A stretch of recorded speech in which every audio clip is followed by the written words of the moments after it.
Okay, I'm going to run you through the registration process for the Junior Indians program. Basically, I'm going to take the URL that was provided in the letter that went out to everyone. I'm going to copy it, go to web browser and paste it in the address bar.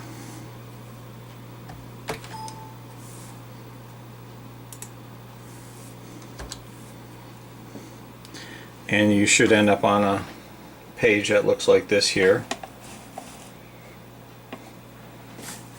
Now most of you don't have an account, and I would suggest that everybody just moves through and use it as if you're not registered already.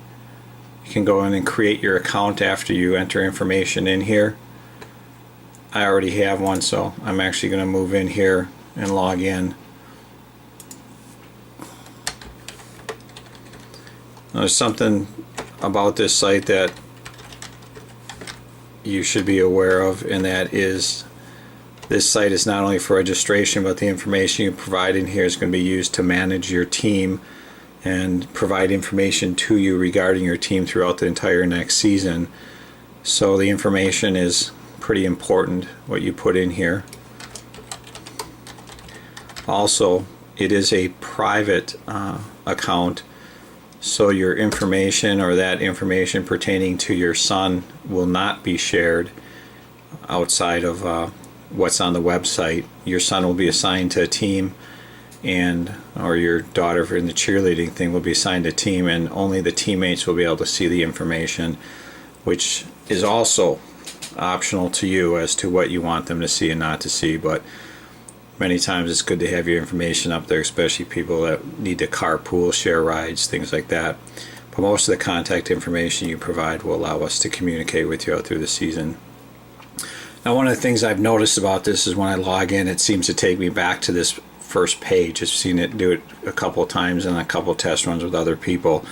So all I ever do is just kind of follow through again. It shows up populated and I sign in. And now I am here on the pre-registration form, so there's a little hiccup there that I have to look into.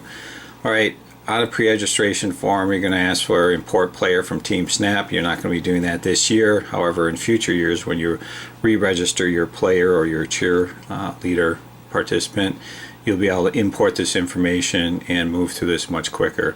We're going to be doing a new player, first time sign up, so we'll do no thanks. Today I'm going to sign up Joe Sample, and as I start entering my participant's name and information, notice that this says player info up here, so everything that we are entering here pertains to the person that we're registering. We need the player's birth date.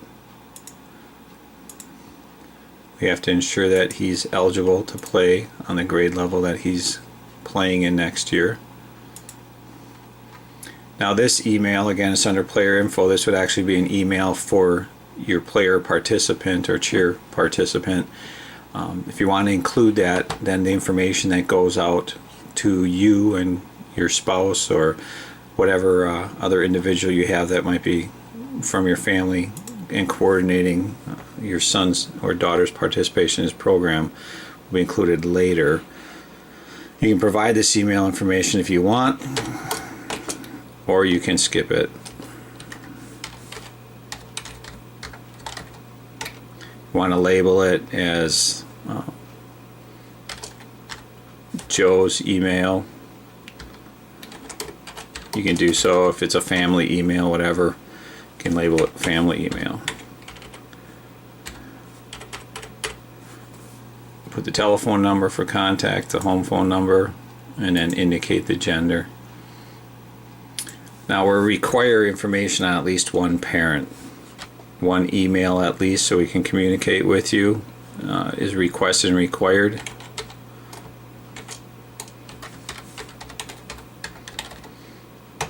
Home phone. Now on these phone numbers, you can only put in one if you want to, but in regards to cell phones, we do have the ability to text information to you. kind of critical in case there's a last minute change. Thunderstorm comes in with some lightning, we cancel practice. Other things like that, maybe regarding games or changes to fields or whatever would come up. And you'll be able the ability to control whether or not you receive text on your phone, not only by entering it here, but later on when you get assigned a team and you manage your profile there. Work phone, if you'd like to provide that, especially if you work in the evenings and something would happen during a practice or something, so we can get a hold of you. Now, parent 2, again, none of this is required. It doesn't have the red star next to it.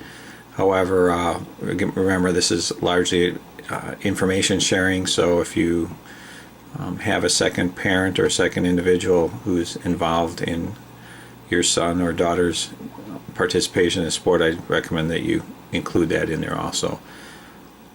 This topic here, additional player information, this is information regarding to the player that we just signed up. What grade level are they going to be in next season? School attending.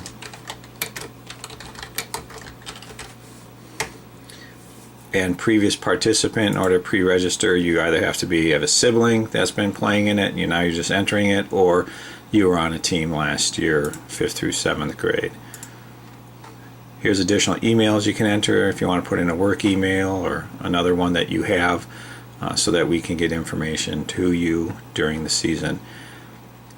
This box here, you can check if you want to hide all of your contact information from teammates. If you don't check it this time, that's fine. You can always do it later once you're on the team. I know we've used this site for a couple of years now, and nobody on our team has withheld any of their contact information. I think they've all found it very useful to have that out there so that parents can communicate and coordinate with you. So you do have the option, and again, later on, if you want to make any changes, you can do so. So we've got all this information in. We'll save and continue. If there was any problems with that, it would have kicked me back and would allow me to go forward. Now, if you have more than one participant in the league, you can click on this, go back and register another player. You'll have the same form that we just completed in front of you. The only changes or additions you'll have to make, because it will all be populated, is other than first name, date of birth, and then the additional player information has to be entered in down there also. And of course, any other fields that would change as you register another player, if they do have a different last name or anything like that, you can change that also. But we're only going to register one person today, so now we're finished adding all registrants. And we go to the payment page. Now there's 3 topics under this page: pre-registration, full payment, and cookie dough buyout. You have to put something under each one of these topics. So if I'm going to pre-register my one registrant today and just pay the partial payment of $125, I would select this bubble right here and put and mark it. However, I can't stop there. I've got to go down on full payment, and we're going to have to select full payment. It's an option at pre-registration. I'm not making a full payment. I will be making a partial payment only. All right. Now the last part is the cookie dough buyout. The only thing I'm going to do today is pre-register, and I don't want to do a cookie dough buyout for 1, 2, or 3 registrants, depending upon how many I put in. I will be marking that there is no buyout. You're going to participate in the cookie dough sales, or the other option you have is you're not going to pay anything today, but you're going to pay the buyout prior to August 15th. So I am going to participate in the cookie dough sales, and I'm going to get my player out there to hustle some cookie dough.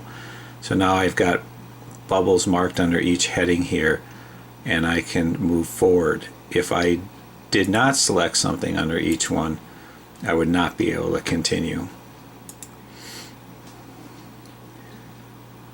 Now we will move forward to a waiver page. It's the same waiver form that has been at the back of the registration for the past several years. I'm going to electronically sign that. And I have to use my actual name here because it has to recognize me as being registered in Team Snap, and John Sample is not. So I've signed my waiver form. I'm going to save and continue now on that. Okay, so this is my invoice, so to speak, and as you can see, I'm signed up one player for pre-registration. I've got $125. Nothing on the cookie dough buyout because he's going to get out there and hustle cookie dough, and I'm not making a full payment today, which you do have that option to do at registration if you want to just pay it off and be done with it. Now down here you have two selections. You can pay now or you can pay later offline. If you click pay later, this will actually forward you to an invoice page, and you can print the invoice out, attach your check, and mail it in. Or you can pay now, and this will move me forward into a page where I can either log into my PayPal account if you have one, or I can pay with a credit card. Let's just move forward to pay later and offline so you can see what that looks like. Pay later offline.